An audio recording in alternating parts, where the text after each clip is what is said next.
Good morning all of you.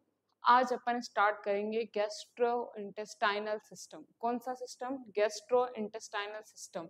Gastro intestinal system मतलब क्या होता है? वह सिस्टम जिसके अंदर अपन क्या देखते हैं कि आपका जो डाइजेस्टिव सिस्टम है उसके बारे में अपन पढ़ेंगे। किसके बारे में? आपका जो डाइजेस्टिव सिस्टम है उसके बारे में पढ़ेंगे। उसके अंदर आपके जो पीडियाट्रिक के अंदर अपन देखेंगे कि बच्चों के अंदर गैस्ट्रिक के अंदर कौन कौन सी डिजीज हो सकती है, वो सारी अपन किसके अंदर देखेंगे? गैस्ट्रो इंटेस्टाइनल सिस्टम के अंदर देखेंगे। गैस्ट्रो सिस्टम जो होता है वो क्या होता है? डाइजेशन। इसके अंदर सबसे मोस्ट इंपोर्टेंट क्या होता है? डाइजेशन, जो कि कहाँ से स्टार्ट होता है? माउथ से स्टार्ट होता है और कहाँ पर खत्म होता है? एनस पे खत्म होता है। कहाँ पर खत्म होता है? एनस पे खत्म होता है। स्टार्ट कहाँ से होता है? माउथ से स्टार्ट होता है और खत्म कहाँ पर होता है? एनस पे खत्म होता है। खत्म कहाँ पे होता है? एनस पे खत्म होता है। इसके बाद में सबसे पहले माउथ। माउथ में क्या बनता है? The star digestion affected by amylase and ptyalin begins in the, मतलब माउथ के अंदर क्या होगा? सबसे पहले स्टार्च होगा। उसका क्या होगा कि कंटेन बनेंगे स्टार्च के। एमाइलेज वगैरह ये सब किसके अंदर बनते हैं? माउथ के अंदर बनते हैं। किसके अंदर बनते हैं? माउथ के अंदर होते हैं। गैस्ट्रिक सिस्टम जो होता है, जो जीआईटी सिस्टम होता है, वो कहां से स्टार्ट होता है? माउथ से स्टार्ट होता है और एएनएस पे खत्म होता है। ठीक है, इसके बीच में क्या होता है? डाइजेशन होता है। क्या होता है? डाइजेशन। ठीक है, तो सबसे पहले डाइजेशन जो होता है वो स्टार्ट कहाँ से होता है? माउथ से स्टार्ट होता है। माउथ से जो डाइजेशन स्टार्ट होता है उसमें क्या होता है? सबसे पहले माउथ आता है। सबसे पहले क्या आएगा? माउथ। माउथ के अंदर क्या होता है? Starch digestion affected by amylase and ptyalin begins in the mouth. सबसे पहले इसके अंदर दो जो लाइपेज होता है, एक तो एमाइलेज होता है, एक पेटालिन होता है, जो किसके अंदर मिलता है? अपने फूड के अंदर मिलता है। कौन मिलता है? Amylase and ptyalin. कौन मिलता है? एमाइलेज एंड पेटालिन किसके अंदर मिलते हैं? माउथ के अंदर मिलते हैं। उसके बाद में आता है स्टोमक। स्टोमक के अंदर क्या होता है? जो फूड होता है वो कैसा होता है? मिक्सिंग होती है फूड की, जूसेस की, और वहां पर क्या होता है? स्टोर भी होता है। क्या होता है? स्टोर भी होता है। किसका? फूड का। ठीक है, स्टोर भी होता है। उसके अलावा वहां पर क्या होती है? मिक्सिंग होती है फूड की, और क्या होता है? डाइजेस्टिव जूस वगैरह सब किसके अंदर मिलते हैं? खाने के अंदर मिलते हैं। खाना छोटे छोटे अमाउंट पे टूट जाता है, इसको अपन क्या बोलते हैं? काइम भी बोलते हैं। क्या बोलते हैं? काइम भी बोलते हैं। Small intestine fats, protein and carbohydrate are digested in the duodenum. Starch और फैट्स और प्रोटीन जो होता है वो कहाँ पर डाइजेस्ट होता है? ड्यूडेनम में होता है, जुजेनम में होता है तथा इलियम में होता है। स्मॉल इंटेस्टाइन के 3 पार्ट्स होते हैं। ठीक है, स्मॉल इंटेस्टाइन के 3 पार्ट्स होते हैं, जिसमें सबसे पहले आता है ड्यूडेनम, फिर आता है जूजेनियम, और फिर आता है इलियम। क्या आता है? इलियम। ठीक है, स्मॉल इंटेस्टाइन में ये आता है, जहां पर क्या होता है? कार्बोहाइड्रेट का और किसका होता है? प्रोटीन का और फैट का क्या होता है? डाइजेशन होता है। फिर आता है ऑब्जर्वेशन। ऑब्जर्वेशन कहाँ पर होता है? लार्ज इंटेस्टाइन में होता है। कहाँ पर होता है? लार्ज इंटेस्टाइन में होता है। कहाँ पर होता है? लार्ज इंटेस्टाइन में और स्मॉल इंटेस्टाइन में, और स्मॉल इंटेस्टाइन में। इसके अंदर भी जो कार्बोहाइड्रेट, फैट और प्रोटीन वगैरह होते हैं, ये कहाँ पर अब्सॉर्ब किए जाते हैं? स्मॉल इंटेस्टाइन में अब्सॉर्ब किए जाते हैं। और जो वाटर होता है वो कहाँ पर अब्सॉर्ब किया जाता है? लार्ज इंटेस्टाइन में। इसमें कौन से करते हैं? जैसे कि प्रोटीन, फैट, है ना, इनको स्मॉल इंटेस्टाइन में ऑब्जर्व किया जाता है। और लार्ज के अंदर क्या करते हैं? वाटर। किसको ऑब्जर्व करते हैं? वाटर को ऑब्जर्व करते हैं। किसको ऑब्जर्व करते हैं? वाटर को। इसके बाद में आता है सिंथेसिस। विटामिन B12 सिंथेसिस होता है कहाँ से? लार्ज इंटेस्टाइन से। कौन सा सिक्रेशन होता है? Vitamin B12। एलिमिनेशन अपन कहाँ से निकालते हैं खाने को? रेक्टम की सहायता से और एनस में। एक्सेसरी स्ट्रक्चर कौन कौन सी होगी? लीवर क्या प्रोडक्ट करता है? बाइल करता है, जो कि स्टोर करता है विटामिन और ग्लूकोजन को। गॉल ब्लैडर स्टोर करता है बाइल को। पेनक्रियास प्रोड्यूस होता है एंजाइम से, ब्रेक डाउन करता है प्रोटीन, कार्बोहाइड्रेट और फैट को। उसके बाद में आता है टाइप्स ऑफ गैस्ट्रोइंटेस्टाइनल इलनेस। कौन कौन सी होगी? इन्फेक्शियस कंडीशन है उसके अंदर क्या आएगा, गैस्ट्रोनाइटिस होगी, वॉमिटिंग हो सकती है, या फिर आपको एंट्रियोबेसिस हो सकता है जिसको पैनिवरम्स भी कैसे है। कंजाइनाइटल के अंदर क्या आएगा, क्लेफ्ट लिप आएगा या पैलेट आएगा, इसोफेगल एट्रेशिया हो सकता है, ट्रैकियोफिजियोस्टुला हो सकता है, इम्प्रोफिट एनस हो सकता है, हर्स्प्रिंग डिजीज हो सकती है, गैस्ट्रोकाइसिस हो सकती है और ओम्पेलो सेल हो सकता है। उसके अंदर सबसे पहले आता है एक्वायर्ड कंडीशन में कौन सा होगा, पाइलरी स्टेनोसिस हो सकती है, इनसस्टिफिकेशंस हो सकती है, और माल ऑब्जर्वेशन में सीलियक डिजीज आ सकती है, डैमेज हो सकती है small intestine, and gluten food जो होता है प्रॉपर तरीके से नहीं बन पाता है। उसके बाद में आता है cleft lip and cleft palate. First disease का नाम है अपनी गैस्ट्रोइंटेस्टाइनल सिस्टम की, जिसका नाम है cleft lip and cleft palate. Cleft lip और क्लेफ्ट पैलेट क्या होता है, एक्चुअल में क्या होता है कि जब बेबी माँ के बोन में होता है, वूम में होता है, तब उसका जो बेबी का जन्म होता है उसका जो लिप होता है वो प्रॉपर तरीके से क्या नहीं हो पाता है, बन नहीं पाता है। उसको आप क्या बोलोगे, क्लेफ्ट लिप। क्लेफ्ट मतलब कटा फूटा हुआ लिप, ठीक है। क्लेफ्ट पैलेट मतलब आपके जो टंग है उसके पीछे के से जो पैलेट है वो प्रॉपर तरीके से नहीं बन पाता, तो उसको आप क्या बोलोगे, क्लेफ्ट पैलेट बोलोगे। देखो सबसे पहले आएगा cleft palate alone approximately 1600 children each year, है ना, 2600 बच्चों को होता है एक साल के अंदर, and in a one every year में 1500 को लाइव बर्थ में, है ना। The cleft lip alone with 4400 children each year and almost 1 in every 1000 live birth.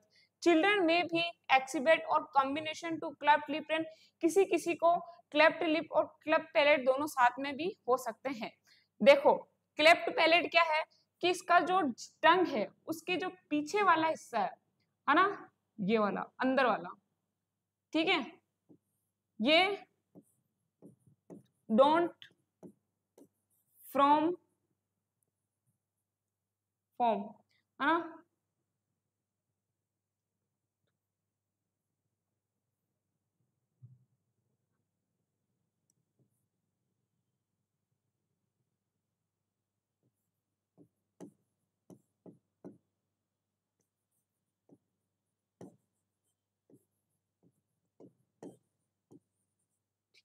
इसको आप क्या बोलोगे, क्लेफ्ट पैलेट बोलोगे। और आपका जो ये लिप है, ठीक है, यहां पर आपका नोज आ जाता है, क्या आ जाता है, नोज। आपका ये जो लिप है यहाँ पर आपका नोज आ जाएगा, ये चीज यहाँ पर कटी फटी होती है, इसको आप क्या बोलोगे, क्लेफ्ट लिप, ठीक है, जिसमें लिप्स डोंट प्रॉपर स्ट्रक्चर।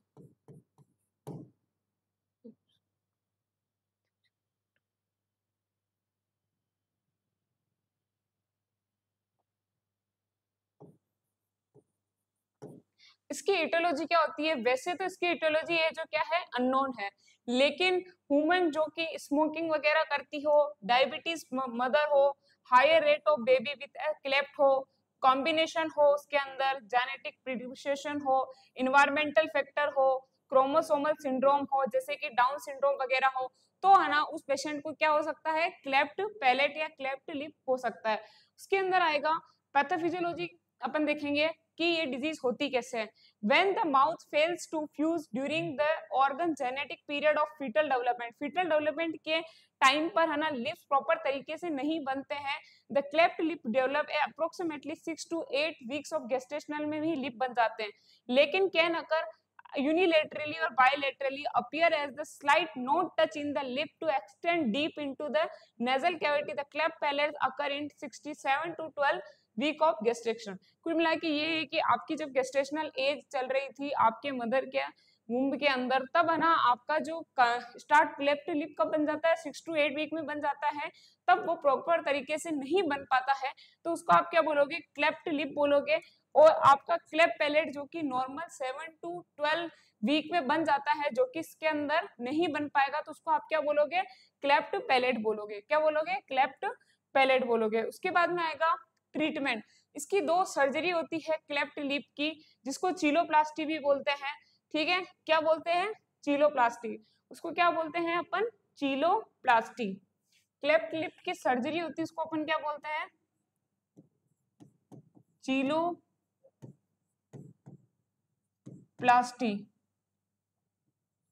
क्या बोलते हैं? चीलोप्लास्टी।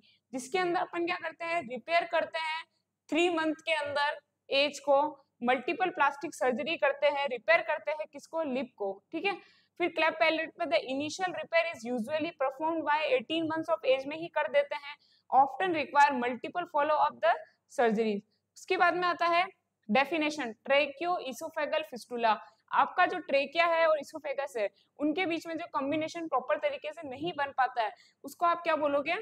ट्रेकियो इसोफेगल फिस्टुला। इसके अंदर क्या आता है? The tracheo oesophageal fistula is the congenital और acquired communication between into trachea और इसोफेगस।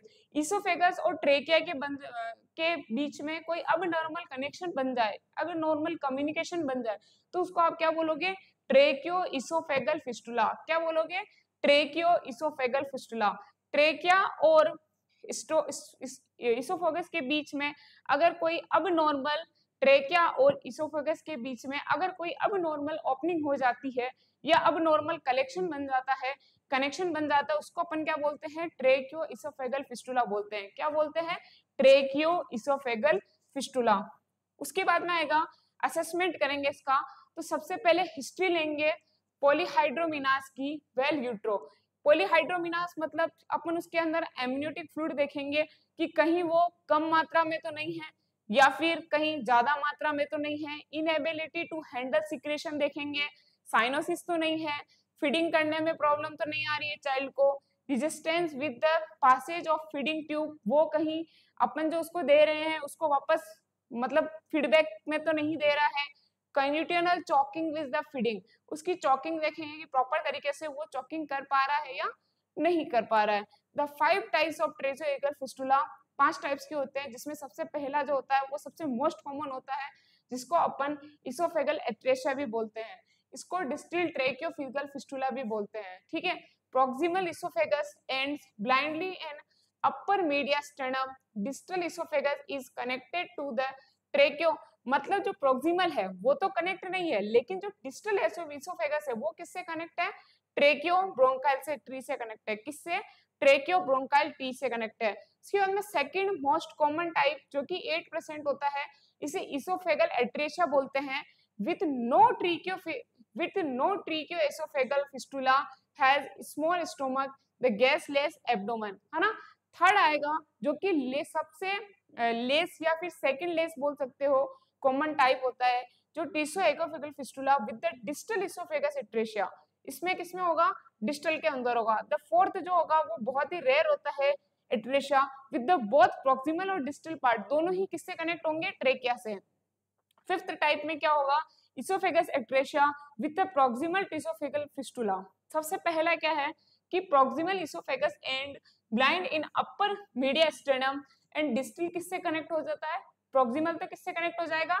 अपर मीडियास्टेनम से कनेक्ट हो जाएगा, और डिस्टल किससे कनेक्ट हो जाएगा? ट्रेकियो ब्रोंकाइल ट्री से कनेक्ट हो जाएगा। सेकंड क्या है कि जो इसोफेगस एट्रेशिया है इसमें नो ट्रेकियोफिगल फिस्टुला होता है, has a small stomach, gasless abdomen बन जाता है।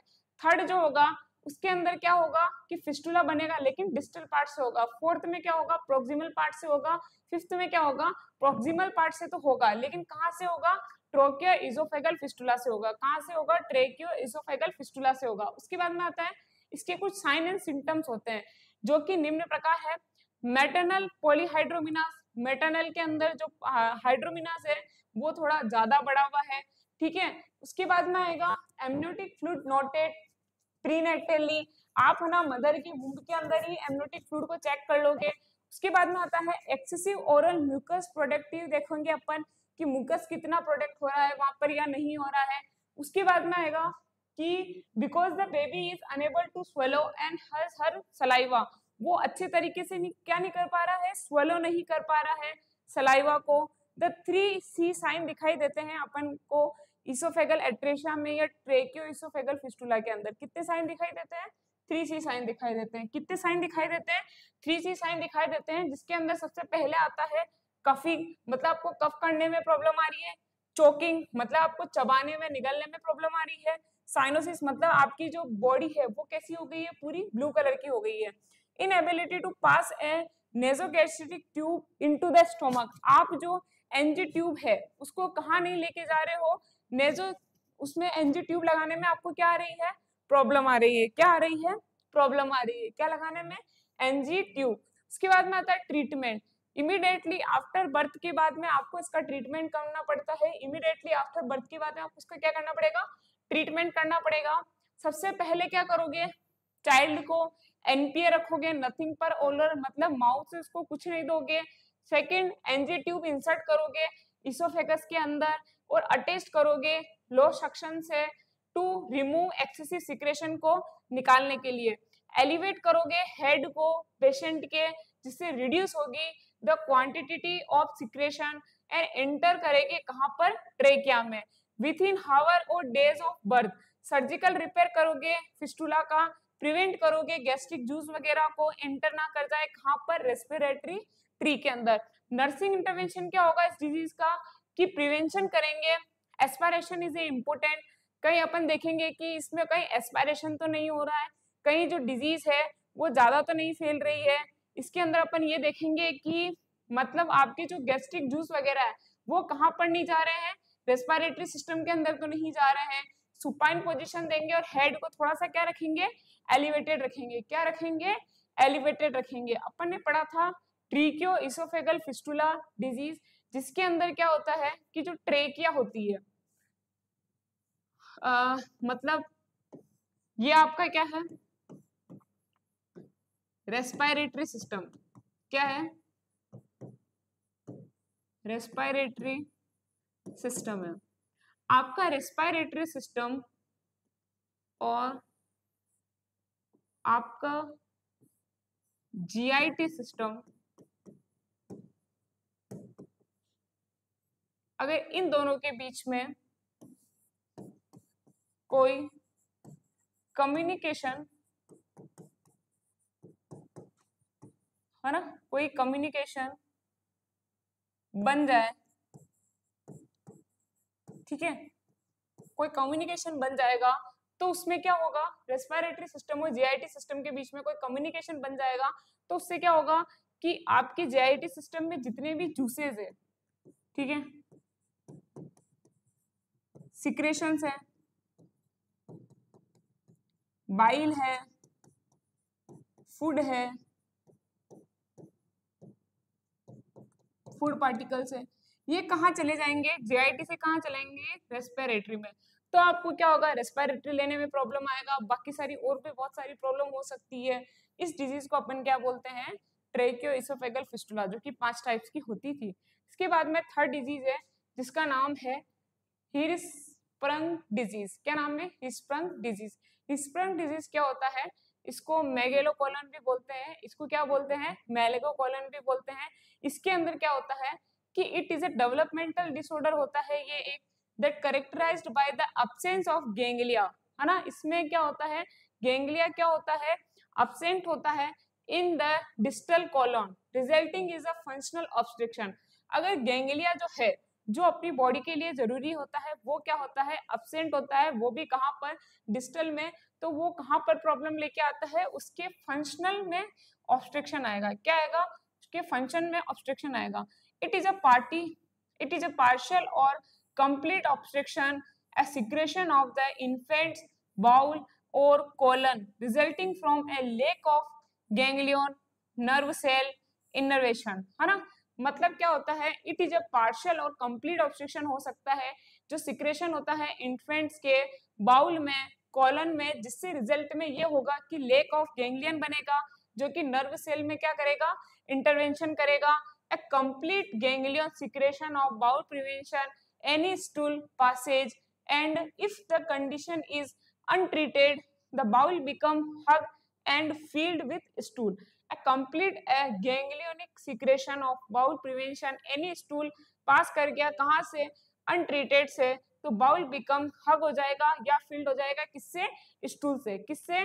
स्टूल से। उसके बाद में आएगा इंसिडेंस। इंसिडेंस मतलब हर्षबर्ग डिजीज जो होगी वो किस हद तक फैली हुई है। तो सबसे पहले आएगा जो हर्षबर्ग डिजीज है is more common in boys than in girls. सबसे ज्यादा क्या इसमें क्या लिखा हुआ है कि ये किस में होती है, गर्ल्स से ज्यादा किसके अंदर होती है, बॉयज के अंदर होती है। इटियोलॉजी में क्या लिखोगे, causes is usually unknown, इसका भी जो causes है वो क्या है, unknown है। the occur in some genetic syndrome के कारण होता है जो कि डाउन सिंड्रोम होता है, जो कि 21 क्रोमोसोम की अबनॉर्मलिटी से होता है, 21 क्रोमोसोम की अबनॉर्मलिटी से होता है। ठीक है, पैथोफिजियोलॉजी में क्या आएगा, the congenital absence of innervation to the rectum और लोअर इंटेस्टाइन। इसके अंदर क्या होता है कि जो कंजेनाइटल अब्सेंस है और जो इनवर्वेशन है उसके अंदर क्या आ जाएगी कि रेक्टम और लोअर इंटेस्टाइन में क्या आ जाएगी, प्रॉब्लम आ जाएगी। उसके बाद में आता है sign and symptom. Sign and symptom में क्या होगा, सबसे पहले delayed explosions of meconium, meconium क्या हो जाएगा, डिले हो जाएगा, है ना। Recurring constipation early in infancy आ जाएगा, कॉन्स्टिपेशन स्टार्टिंग से ही होने लग जाएगा, रिबन लाइक स्टूल आ जाएगा, फेलियर टू थर्व हो जाएगा, वो डिस्टेंट एब्डोमेन हो जाएगा। डायग्नोसिस में क्या करोगे आप, अल्ट्रासाउंड देखोगे, क्या देखोगे, अल्ट्रासाउंड देखोगे इसमें, और क्या देखोगे, with absence of faeces and distal colon and rectum देखोगे। डायग्नोसिस में मेड फ्रॉम बायोप्सी करोगे, अफेक्टेड कॉलन देखोगे और नर्व फाइबर्स देखोगे। उसके बाद में आएगा treatment, one step surgical repair, the removal the affected colon and the anastomosis of the healthy colon to the anus. मतलब आप क्या करोगे कि कॉलन जो होगा उसको रिपेयरमेंट करके निकाल दोगे जो खराब वाली होगी, और वहां पर कौन सी कॉलन लगाओगे, जो हेल्थी होगी, जिसके अंदर गैंग्लियन प्रेजेंट होगा। टू स्टेज रिपेयर में क्या करोगे, first procedure removal of the affected colon and the creation of temporary colostomy करोगे, है ना। Second procedure removal of the colostomy and the anastomosis of the healthy colon to the anus. इसके अंदर क्या करेंगे अपन, जो अनहेल्थी कॉलन होगी उसको निकालकर वहां पर कौन सी कॉलन लगाएंगे, हेल्थी कॉलन लगाएंगे। उसके बाद में आप क्या करोगे कि सबसे पहले फर्स्ट में तो ये करोगे, सेकंड में क्या करोगे, कोलोस्टोमी करोगे। कोलोस्टोमी करने के बाद में फर्स्ट में टेम्परेरी कोलोस्टोमी करेंगे, इसके अंदर परमानेंट करेंगे और रिमूवल कर देंगे, एनास्टोमोसिस कर देंगे, किसके बीच में, हेल्थी कॉलन और एनस के बीच में, किसके बीच में, हेल्थी कॉनस और एनस के बीच में। उसके बाद में एक डिजीज होती है जिसका नाम होता है पाइलोरिक स्टेनोसिस। क्या नाम होता है, पाइलोरिक स्टेनोसिस। पाइलोरिक स्टेनोसिस क्या होता है, इसको अपन हाइपरट्रॉपिक पाइलोरिक स्टेनोसिस भी बोलते हैं। इसको अपन क्या बोलते हैं, हाइपरट्रॉपिक पाइलोरिक स्टेनोसिस भी बोलते हैं। इसको अपन क्या बोलते हैं, हाइपरट्रॉपिक पाइलोरिक स्टेनोसिस भी बोलते हैं। इसके अंदर क्या होता है, it is a narrowing of the opening from stomach to the first part of intestine due to the enlargement of muscles surrounding the pylorisis। आपकी एक स्टोमक का पार्ट होता है जिसका नाम होता है पाइलोरिसिस। आप सबने पढ़ा होगा, स्टोमक का एक पार्ट होता है जिसका नाम क्या होता है, पाइलोरिस। वो क्या हो जाता है, नेरो हो जाता है। नेरो के कारण उसके मसल सराउंडिंग आ जाती है किसके, पाइलोरिस के आगे, और इनलार्जमेंट हो जाता है। उसको आप क्या बोलोगे, पाइलोरिक स्टेनोसिस। मतलब पाइलोरिस का क्या होना, नेरो होना, उसको आप क्या बोलते हो, पाइलोरिक स्टेनोसिस बोलते हैं। इंसिडेंस क्या है, इन मेल में ज्यादा होता है एज अ कंपेयर फीमेल के। Age of onset is usually 1 to 2 month of age में ये सबसे ज्यादा होता है। 1 to 2 मंथ ऑफ एज में ये क्या होता है, स्टार्ट होता है। ठीक है, द इटियोलॉजी क्या होगा, कोई स्पेसिफिक कोज नहीं है, बहुत genetic and environmental cause has been considered हो सकता है। Pathophysiology, the tissue of the pyloric sphincter is hypertrophy हो जाती है। ठीक है, जिसके कारण वो जो रास्ता होता है वो कैसा हो जाता है, छोटा हो जाता है, and preventing indigestive breast milk और formula to pass into duodenum. ठीक है, उसके बाद में क्या आएगा कि प्रोजेक्टाइल वोमिंग। इसके साइन एंड सिम्टम, इसका मोस्ट कॉमन साइन सिम्टम क्या है, प्रोजेक्टाइल वोमिंग। मोस्ट कॉमन इसका जो साइन है वो क्या है, प्रोजेक्टाइल वॉल्यूम। क्या है, प्रोजेक्टाइल वॉल्यूम। प्रोजेक्टाइल वोमिटिंग मतलब क्या होता है, which can land 4 to 5 feet from the body. उसके बाद में आएगा vomiting usually being 3 to 4 weeks after birth में एक वोमिटिंग होने लग जाती है।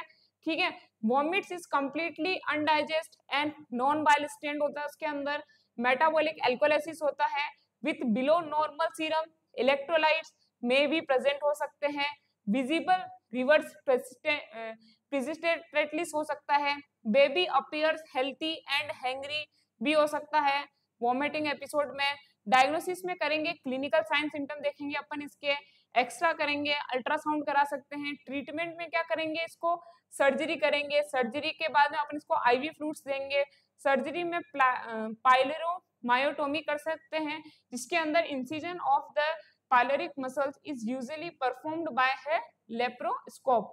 ठीक है, उसके बाद में आएगा कि पाइलोरिक स्टेनोसिस हो गया, उसके बाद में है सेकंड इनसब्स्टिफिकेशन। इनसब्स्टिफिकेशन मतलब क्या होता है कि इंटोसब्स्टिफिकेशन क्या होता है, इंटोसब्स्टिफिकेशन में क्या करेंगे, a part of intestine invaginates into another section of intestine, जो वेजाइना का जो इंटेस्टाइन का पार्ट होता है वो अनदर सेक्शन में चला जाता है। उसके बाद में आएगा incidence most commonly in children, जो कि 2 साल के बच्चे होते हैं, पीक एज ऑफ 6 मंथ में होने लगता है। मोस्ट कॉमन बाउल ऑब्स्ट्रक्शन आता है, problem in children under 5 year of age, higher incidence in boys than girls में होता है, babies are high risk for the disease. उसके बाद में आएगा इटियोलॉजी, वही इसकी इटियोलॉजी भी क्या है, अननोन है। गैस्ट्रोइंटेस्टाइनल पैथोलॉजी क्या होगी, इसकी सिस्टिक फाइब्रोसिस हो सकता है किसी को पहले से। पैथोफिजियोलॉजी क्या होगी, invaginations of the bowel usually at the ileocaecal valve. उसके बाद में आएगा sign and symptom, sudden onset of pain होगा which begins as a periodic and rapidly progressive pain, constant pain होगा, characterized by intense inconceivable crying बच्चा करेगा, abdominal brooding होगी, driving of news towards the abdomen बैठने की कोशिश करेगा, vomiting होगी, उसके अंदर shaped mass आएगा राइट अपर क्वाड्रेंट के अंदर, करंट जेली स्टूल आएगा, इसके अंदर स्टूल मिक्स हो जाएगा किसके अंदर, ब्लड के अंदर या म्यूकस के अंदर। उसके बाद में आएगा diagnosis, clinical picture is a highly suggestive, x-ray करेंगे इसके अंदर, often with barium contrast and ultrasound are diagnosis.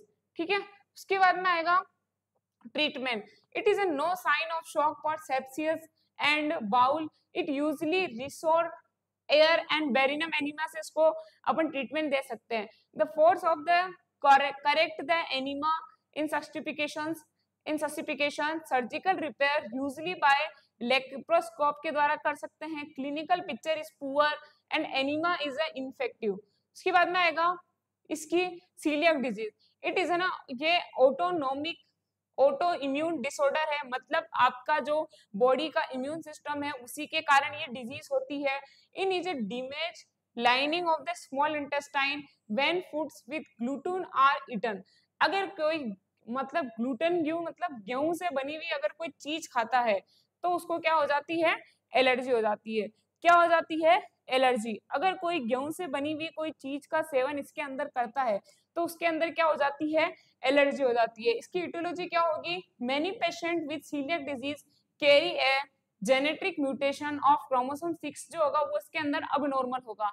और किसके अंदर हो सकता है, जिन मदर के अंदर टाइप 1 डायबिटीज हो या डाउन सिंड्रोम हो या अदर कोई डिजीज हो जो हाई रिस्क करे किसको, डेवलपिंग ऑफ सीलियक।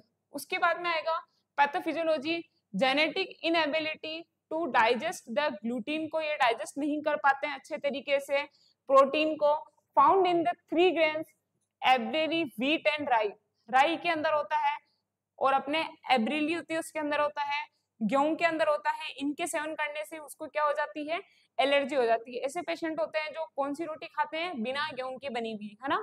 फिर इफ ग्लूटेन इज कंज्यूम्ड, है ना, कंज्यूम करेंगे तो हो सकता है ग्लूटीन इनके अंदर होता है।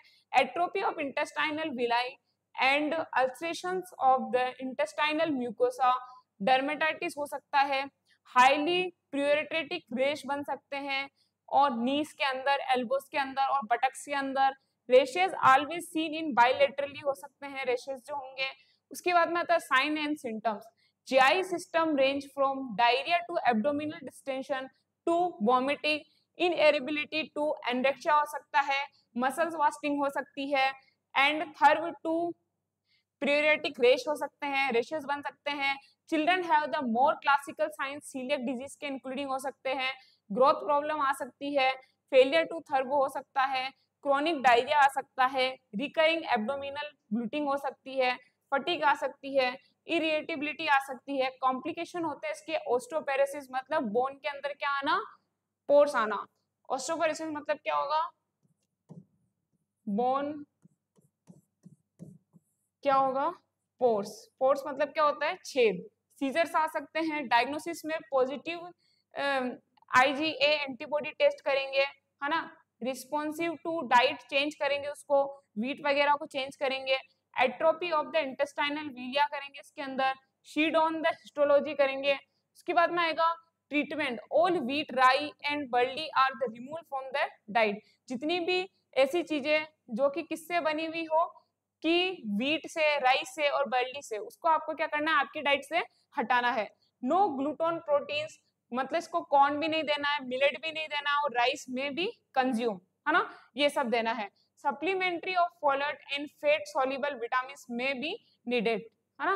उसके बाद में आएगा कि नेक्स्ट है आपके पास में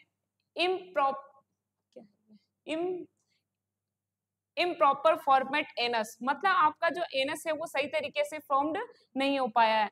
क्या है, आपका एनस है जो सही तरीके से फॉर्म नहीं हो पाया है। The improper anus or the anorectal malformation are birth defects in which the rectum is malform. आपका रेक्टम है वो अच्छे तरीके से नहीं बन पाया। The improper anus affect about 1 in 5000 में से एक बच्चे को होता है ये। इटोलॉजी क्या है, द इटोलॉजी इज अननोन है इसकी। About 1/2 to all babies other congenital anomalies हो सकती है, including the cardiac and urinary tract defect आ सकते हैं, लिम्ब डिफेक्ट आ सकते हैं, क्रोमोसोमल सिंड्रोम अबनॉर्मलिटीज हो सकती है, डाउन सिंड्रोम हो सकता है। पैथोलॉजी क्या होगी इसकी, अब्सेंस और मार्क्ड नैरोड एनल ओपनिंग होगी इसकी। एनल ओपनिंग जो होगी वो कैसी होगी, नैरो होगी। मिसप्लेस्ड एनल ओपनिंग होगी। A rectum that connects to another anomalic structure is an incident of the anus.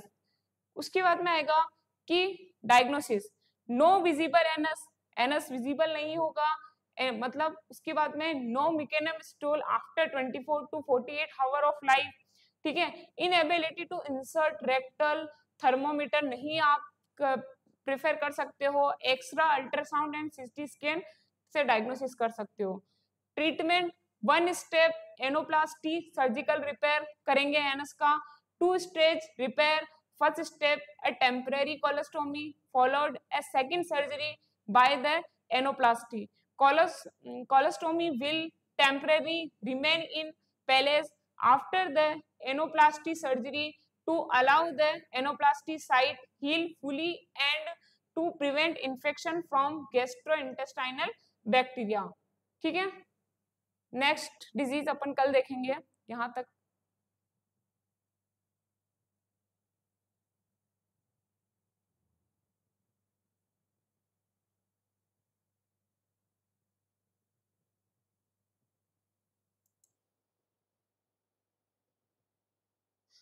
देखो उसके बाद में अपन देखेंगे कि